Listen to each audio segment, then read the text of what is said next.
Hi, this must be the world's most handy painting tip.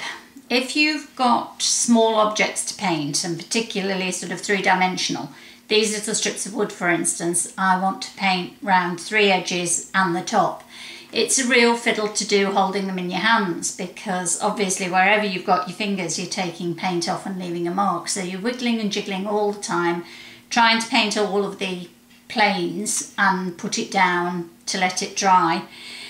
And the easiest thing in the world if you're painting anything small, also if you're just doing a very tiny object, so it's quite hard to hold in your fingers. I mean, if you're working at 1/48th and even smaller scales, it must be very difficult to paint.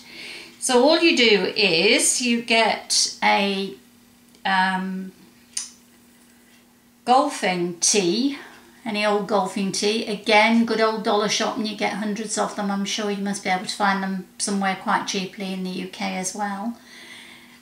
So you have a golfing tee and you just pack some blue tack, or in this case, because it's American, white tack, which let me just say is not as good as our blue tack because it's very sticky. But some blue tack or some white tack in the end of them, just pack up the hole so that it's a bit proud of the hole. And then you take the piece of kit that you want to paint, put it on a place where you don't want to paint, one little bit of it that you don't need to paint, and it's as simple as, if you imagine I have paint on my brush, which I don't, it's as simple as painting all the surfaces that you want to paint, and as you can see you can move it around, dip it up, down, so you can get to anywhere you want to get to other than that tiny contact piece. So, you know, you're going to have somewhere that will go, but failing that, if you've got that, you can paint the smallest thing. It's easy peasy.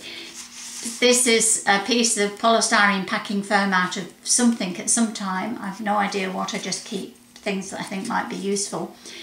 You can use it hundreds and hundreds of times. I know this is a new one, but it just happens to be because I've moved into the hive and I had to clear out and I had tons of this stuff.